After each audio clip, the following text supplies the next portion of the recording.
Friends ఈ మధ్య కాలంలో కామెంట్స్లో మీరు అడిగిన ఒక మెయిన్ క్వశ్చన్ ఏంటి అంటే సెకండ్ హ్యాండ్ ఫోన్ తీసుకోవచ్చా, తీసుకుంటే ఎన్ని సంవత్సరాల పాత ఫోన్ తీసుకోవాలి, తీసుకునేటప్పుడు తీసుకోవాల్సిన జాగ్రత్తలు ఏంటి అనే దాని గురించి అయితే అడుగుతున్నారు. యాక్చువల్లీ ఇలా మీరు క్వశ్చన్ అడుగుతున్నారు అంటే మనం ఈజీగా అర్థం చేసుకోవచ్చు, మార్కెట్లో సెకండ్ హ్యాండ్ ఫోన్కి డిమాండ్ ఉంది అని చెప్పేసి. సో ఇలా డిమాండ్ రావడానికి చాలా కారణాలే ఉండొచ్చు, అన్నిటి గురించి ఒక్కొక్క దాని గురించి మాట్లాడదాం. అయితే మనం సెకండ్ హ్యాండ్ ఫోన్ ఎందుకు తీసుకుంటాం అని అంటే ఎక్కువ ధరలో ఉండే ఫోన్ అనేది తక్కువ ధరకు వస్తే ఆబ్వియస్లీ లడ్డు కావాలా నాయన అనిపిస్తుంది. మనం ఏం చేస్తామంటే ఒక ఫోన్ తీసుకోవడానికి మనము ఇంట్రెస్ట్ చూపిస్తాం, అంతే కదా. ఇప్పుడు చాలామంది అయితే నాకు తెలిసినంత వరకు ఐఫోన్లే సెకండ్ హ్యాండ్లో కొనుక్కోవడానికి ఇంట్రెస్ట్ చూపిస్తూ ఉంటారు. దాని రీజన్ ఏంటి అంటే లోగో ఒకటైతే ఇవి ఎక్కువ ధరలో ఉంటాయి, మనకు తక్కువ ధరలో దొరికినప్పుడు కొనుక్కోవడానికి ఎక్కువ ఇంట్రెస్ట్ చూపిస్తూ ఉంటారు.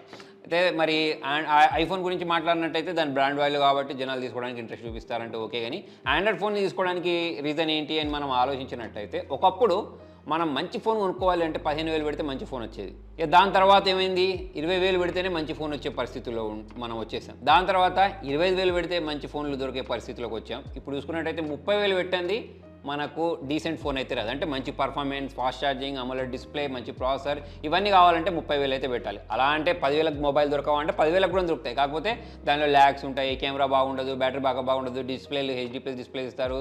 ఇక 15,000కి వెళ్తే ఎల్సీడీ డిస్ప్లే ప్రొవైడ్ చేస్తుంటారు, ప్రాసెసర్ బాగుండవు. ఇక దానికంటే కొంచెం ఎక్కువ వెళ్తే ఒకటి దొరికితే ఒకటి దొరకదు అన్నట్టు. ఫాస్ట్ ఛార్జింగ్ దొరికితే మన కెమెరా పర్ఫార్మెన్స్ దొరకదు. ఇప్పుడు మధ్య కొంతమంది కర్వ్ డిస్ప్లే ఫోన్లు కూడా కావాలనుకుంటున్నారు, అవి దొరకదు. మొత్తం అన్ని కావాల్సిన ఆల్రౌండర్ ఫోన్ కావాలంటే 30,000 పెట్టాల్సిందే. సో అందుకోసమే జనాలు ఏం చేస్తున్నారు అంటే అంత బడ్జెట్ పెట్టే బదులు తక్కువ ధరలోనే సెకండ్ హ్యాండ్ ఫోన్స్, అన్ని ఫీచర్స్ ఉండే ఫోన్స్ దొరికితే బాగుంటుందని చెప్పేసి సెకండ్ హ్యాండ్ ఫోన్స్ కొనుక్కోవడానికి అయితే ఇంట్రెస్ట్ చూపిస్తున్నారు. ఇక మనం సెకండ్ హ్యాండ్ ఫోన్ కొనుక్కుంటున్నాము అంటే దానిలో మనం మెయిన్గా చూడాల్సింది ఏంటి అంటే దాని యొక్క బ్యాటరీ.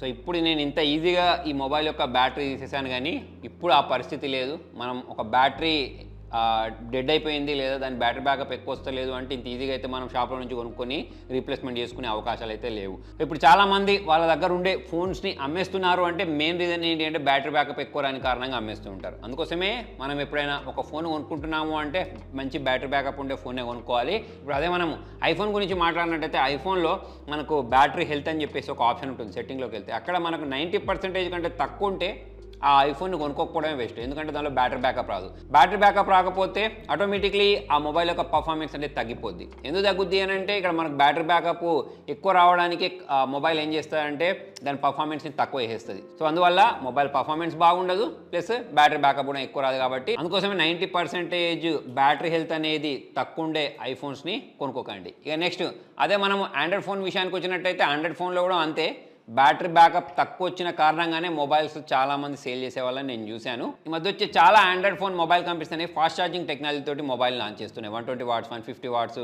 80 వాట్స్.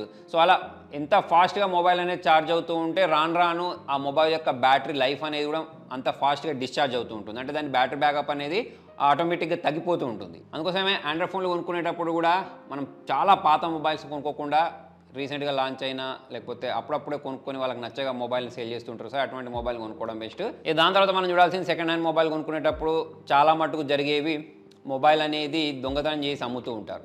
OLXలో పెట్టేసి అమ్ముతూ ఉంటారు, లేకపోతే చాలామంది దొరికిన మొబైల్స్ తీసుకొచ్చి అమ్ముతూ ఉంటారు. కాబట్టి ఆ మొబైల్ అనేది నిజంగా వాళ్ళదేనా లేదా అనేది తెలుసుకోవడానికి మనకు ఒకే ఒక్క ఆధారం ఏంటి అంటే బిల్స్. ఇప్పుడు దాదాపు అందరూ ఆన్లైన్లో కొంటున్నారు కాబట్టి వాళ్ళు కొన్న డేట్తో సహా మనం ఇన్వాయిస్ని డౌన్లోడ్ చేసుకోవచ్చు. సో మరి మీరు సెకండ్ హ్యాండ్ ఆండ్రాయిడ్ ఫోన్లో కొనుక్కున్నా లేకపోతే ఐఫోన్లో కొనుక్కున్నా ఇన్వాయిస్ ఇవ్వమనండి. అదే కాకుండా మీకు తెలిసిన సర్కిల్లోనే మొబైల్ కొనుక్కోవడానికి ట్రై చేయండి. లేకపోతే మీకు తెలిసిన వాళ్ళకి తెలిసిన వాళ్ళకి చెప్తుంటారు సార్. సో అలా ఒకరికొకరు తెలిసిన విధంగా లింక్స్ ఉంటాయి కదా, అలాంటి పర్సన్ దగ్గరనే మీరు మొబైల్ కొనుక్కోవడానికి ట్రై చేయండి.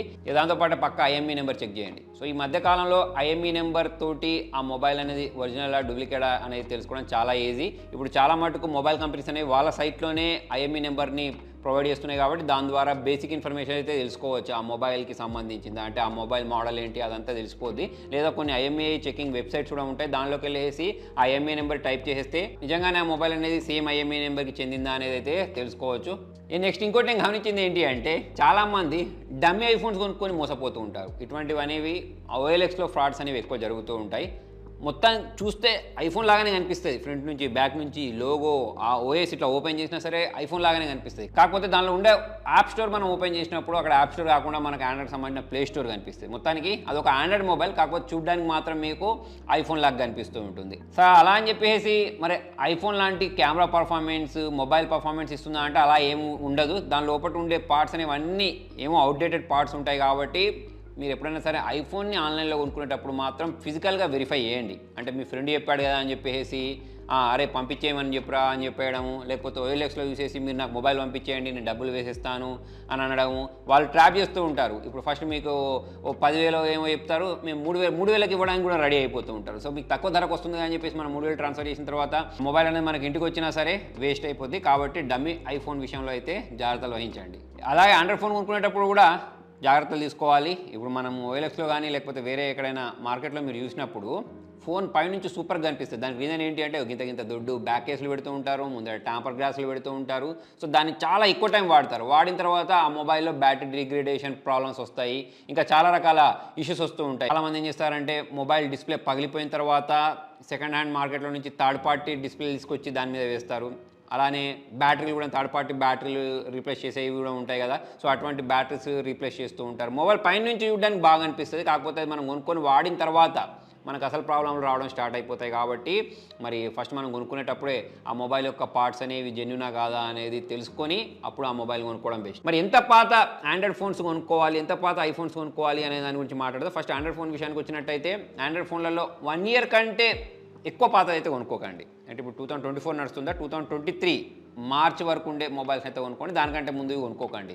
దానికి రీజన్ ఏంటి అంటే అప్డేట్స్ రావు, మనకు సెక్యూరిటీ ప్యాచ్ అప్డేట్స్ పంపించరు. మేజర్ అప్డేట్స్ అనేవి కూడా చాలా కంపెనీస్ అనేవి 1 ఇయర్ 2 ఇయర్స్ ప్రొవైడ్ చేస్తూ ఉంటాయి. కాబట్టి వాటిని కూడా మనం దృష్టిలో పెట్టుకోవాల్సి ఉంటుంది. ఎందుకంటే బగ్స్ వస్తూ ఉంటాయి, బగ్స్ వస్తే అప్డేట్స్ రాకపోతే ఫిక్స్ కావు. కాబట్టి ఇదొకటి, అంటే బ్యాటరీ లైఫ్ ఇవన్నీ దాంతో పాటే మనకి ఈ సమస్యలు కూడా వచ్చే అవకాశాలు ఉన్నాయి. మరీ మనం పాతది కొనుక్కుంటే దానిలో ఉండే ప్రాసెసర్ కూడా పాతది అయిపోద్ది. చాలామంది ఏం చేస్తారంటే మనకు ఫ్లాగ్షిప్ లెవెల్ ఫోన్స్ అనేవి తక్కువకు వస్తాయి కదా అని చెప్పేసి ఒక 2-3 సంవత్సరాల క్రితం మొబైల్స్ కూడా కొనుక్కుంటూ ఉంటారు. కాకపోతే అక్కడ వాళ్ళకు సాఫ్ట్వేర్ అప్డేట్స్ రావు అనే విషయం తెలియదు, లేకపోతే సెక్యూరిటీ ప్యాచ్ అప్డేట్స్ అనేవి ఆపేశారని చెప్పేసి విషయం తెలియక అవి కొనుక్కుంటూ ఉంటారు. కొనుక్కున్న తర్వాత దానిలో ఏమైనా బగ్ వచ్చింది అనుకోండి, ఇక అది ఫిక్స్ కాదు, మనకు సెక్యూరిటీ ప్యాచ్ అప్డేట్స్ రాకపోయినా లేకపోతే మేజర్ సాఫ్ట్వేర్ అప్డేట్స్ రాకపోయినా. సో కాబట్టి ఈ విషయాలను అయితే మీరు గమనించి తీసుకోండి. అంతేకాకుండా కొన్ని కంపెనీస్ అనేవి సాఫ్ట్వేర్ అప్డేట్ పంపించిన తర్వాత మొబైల్ ఫోన్స్లలో ప్రాబ్లం వస్తూ ఉంటాయి. మొన్న మధ్య పోకో ఫోన్స్లలో అట్లానే ప్రాబ్లం వచ్చాయి, మదర్ బోర్డ్ ఇష్యూస్ అనేవి వచ్చాయి. సో అది గమనించి చాలామంది ఏం చేశారంటే ఆ ఫోన్ని అమ్మేయడం స్టార్ట్ చేసేశారు. సో అటువంటి ఫోన్స్ కొనుక్కునేటప్పుడు కూడా మనము జాగ్రత్తలు వహించాలి. ఈ ఐఫోన్ గురించి మాట్లాడితే జనాలకు ఎక్కువ పిచ్చి ఉంటుంది, ఈ లోగో ఫోన్ ఉన్న మొబైల్ని కొనుక్కోవాలని చెప్పేసి. సో ఇక మన మైండ్ సెట్ అనేది అట్లా మారిపోయింది అనుకోండి. అయితే ఈ ఐఫోన్ని కొనుక్కునేటప్పుడు చాలామంది ఎక్కడో ఐఫోన్ SE మొబైల్ కూడా కొనుక్కునే వాళ్ళు చాలామంది ఉంటారు. కాకపోతే నేను చెప్పేది ఏంటి అంటే ఐఫోన్ 10 కొనుక్కోకండి, ఐఫోన్ 11 కూడా కొనుక్కోకండి. చాలామంది నేను కామెంట్లో అడుగుతూ ఉంటారు ఈ కాలంలో ఐఫోన్ 11 కొనుక్కోవచ్చు అని చెప్పేసి. కొనుక్కోకండి, మినిమం ఐఫోన్ 12 తర్వాత ఉండే వర్షన్స్ మొబైల్స్ మాత్రమే కొనుక్కోకండి. దానికంటే తక్కువ వర్షన్ ఉండే మొబైల్ని కొనుక్కుంటే మాత్రం మీ డబ్బులు అనేవి లాస్ అవుతాయి. అప్పటి దాని గురించి మాట్లాడితే అవి కొన్ని 4G ఫోన్సే ఉంటాయి, ప్లస్ దానిలో బెజిల్స్ అనేవి ఇంత పెద్దగా ఉంటాయి, కెమెరా పర్ఫార్మెన్స్ అనేది బాగోదు, ఆ సాఫ్ట్వేర్ అప్డేట్స్ రావు. సో దాని కారణంగా మీరు పెట్టిన డబ్బులకు అంత సాటిస్ఫాక్షన్ అనిపించదు. ప్లస్ వాటి ఐఫోన్ SE గురించి మాట్లాడితే మాత్రం దాని డిస్ప్లే కూడా చాలా చిన్నగా ఉంటుంది. అది 2022లో వచ్చిన మోడల్ అయినా కానివ్వండి, దానికంటే తక్కువ ముందు వచ్చిన మోడల్ అయినా కానివ్వండి, చూడడానికి బుజ్జి ఉంది, బాగుంది, తక్కువ ధరకు వస్తుంది కదా అని తీసుకుంటే దానిలో మీరు ఏం పనులు చేయలేరు, దేనికి పని చేయదు అది మీకు. నా దగ్గర ఐఫోన్ ఉంది అని చెప్పేసి లోగో చూపించడానికి తప్పిస్తే. అసలు సెకండ్ హ్యాండ్ మార్కెట్లో జనాలు ఎక్కువ కొనేదే ఐఫోన్. కాబట్టి ఐఫోన్ విషయంలో మాత్రం చాలా జాగ్రత్తలు వహించండి. ఐఫోన్ 12 నుంచి మాత్రమే మొబైల్ కొనుక్కోండి సెకండ్ హ్యాండ్లో. ఎంతకంటే చాలామంది రీఫర్బిష్డ్ మొబైల్స్ని కొనుక్కోవచ్చా అని చెప్పేసి అంటూ ఉంటారు. అయితే ఫ్రెండ్స్ మీరు చూసినట్టయితే నేను అమెజాన్లో అప్పుడప్పుడు చూస్తూ ఉంటాను రీఫర్బిష్డ్ మొబైల్స్ అనేవి.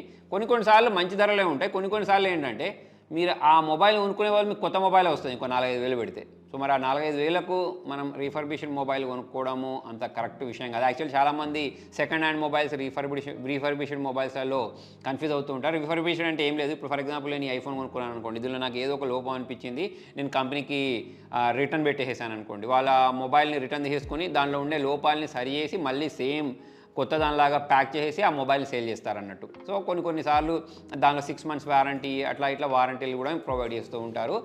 కాకపోతే దీనిలో నాకు అంత వాల్యూ ఫర్ మనీ మొబైల్స్ దొరుకుతాయని చెప్పేసి నాకు అనిపించట్లేదు. అప్పట్లో మనకు ఫ్లిప్కార్ట్ వాళ్ళు కూడా టూ గుడ్ అని చెప్పేసి రీఫర్బిష్డ్ కోసమే ఒక వెబ్సైట్ని వాళ్ళు లాంచ్ చేసేసారు. కాకపోతే అంత ఎక్కువగా నడవలేదు, అందుకోసమే ఆ సైట్నే వాళ్ళు క్లోజ్ చేసేసారు అనుకోండి. అయితే మనకు కొన్నిసార్లు తక్కువ ధరలోనే మంచి ఆండ్రాయిడ్ ఫోన్ దొరుకుతూ ఉంటాయి, సెకండ్ హ్యాండ్ ఫోన్స్లలో చెప్తున్నాను, మంచి ఐఫోన్స్ కూడా దొరుకుతూ ఉంటాయి. అవి ఎలాంటివి అంటే చాలామంది మొబైల్స్ని కొనుక్కొని వెంటనే మారుస్తూ ఉంటారు చూసారా. సో అటువంటి వాళ్ళు సేల్ చేసినప్పుడు మనకు చాలా తక్కువ టైంలో అటువంటి డీల్స్ అనేవి దొరుకుతూ ఉంటాయి. సో నన్ను అడిగితే మాత్రం మీరు ఐఫోన్ని సెకండ్ హ్యాండ్లో కొనుక్కోవచ్చు, కానీ ఆండ్రాయిడ్ ఫోన్ని సెకండ్ హ్యాండ్లో కొనుక్కోకపోవడమే బెస్ట్. ఎందుకంటే దానికి అంత ఎక్కువగా లైఫ్ రాదు, ప్లస్ దాన్ని మళ్ళీ మీరు సేల్ చేద్దామన్నా కూడా మీకు అంత ఎక్కువగా రీసేల్ వాల్యూ రాదు. కాకపోతే ఐఫోన్కి రీసేల్ వాల్యూ ఉంటుంది కాబట్టి ఐఫోన్ 12 తర్వాత ఉండే మోడల్స్ని అయితే మనము కొనుక్కోవచ్చు సెకండ్ హ్యాండ్లో. ఆండ్రాయిడ్ విషయానికి వస్తే మాత్రం వాటి బదులు ఇంకొంచెం డబ్బులు యాడ్ చేసుకొని కొత్త మొబైల్ కొనుక్కోవచ్చు, లేదా మనకు అప్పుడప్పుడు ఆఫర్స్లలో చాలా తక్కువ ధరకి మొబైల్స్ని సేల్ చేస్తూ ఉంటారు. ఇప్పుడు మనకు ఫ్లిప్కార్ట్లో ఆఫర్స్ వస్తూ ఉంటాయి, అమెజాన్లో గ్రేట్ ఇండియన్ ఫెస్టివల్ అని వస్తూ ఉంటుంది. ఆ టైంలో మనకు 60,000 ఉండే మొబైల్ 50,000కి వస్తూ ఉంటుంది, 45,000కి కూడా వస్తూ ఉంటుంది. అటువంటిప్పుడు మీరు కొనుక్కోండి. అయితే ఇలా ఆఫర్స్ ఉన్నప్పుడే కాకుండా అప్పుడప్పుడు కంపెనీ వాళ్ళు తక్కువ ధరకు వాళ్ళ దగ్గర ఉండే స్టాక్స్ని క్లియర్ చేయడానికి ట్రై చేస్తూ ఉంటాయి. సో అలా క్లియర్ చేసినప్పుడు మీకు తెలియాలనుకోండి, మన టెలిగ్రామ్ ఛానల్ ఉంటుంది, మన టెలిగ్రామ్ ఛానల్లో జాయిన్ అయిపోండి. నేను టెలిగ్రామ్ ఛానల్లో ఏ వస్తువు అనేది తక్కువ ధరకు వచ్చినా సరే అక్కడ పోస్ట్ చేస్తూ ఉంటాను. అక్కడ నుంచి మీరు కొనుక్కొని మీ డబ్బులను అయితే సేవ్ చేసుకోవచ్చు. సో అలా నేను కూడా చాలా ప్రోడక్ట్స్ తెప్పించాను, ఒక వెబ్ క్యామ్ తెప్పించాను, బీన్ బ్యాగ్ తెప్పించాను. అంతేకాకుండా ఇంట్లో వాడే హౌస్ హోల్డ్ ఐటమ్స్ ఏవైతే ఉంటాయో, మన ఇంట్లో వాడే టవల్స్ అయినా కానివ్వండి, ఇంకా కిచెన్లో వాడే సామాన్లు అయినా కానివ్వండి, ఇటువంటి చాలా తక్కువ ధరకు అయితే తెప్పిస్తూ ఉంటాను. మరి మీరు కూడా ట్రై చేయండి. మరి మొత్తానికి ఇది ఫ్రెండ్స్ ఇవాళ వీడియోలో. మరి ఇంకా ఏమైనా పాయింట్ మిస్ చేసి ఉంటే కింద కామెంట్లో రాని, వీడియో నచ్చినట్టయితే లైక్ చేయండి, షేర్ చేయండి. Thank you.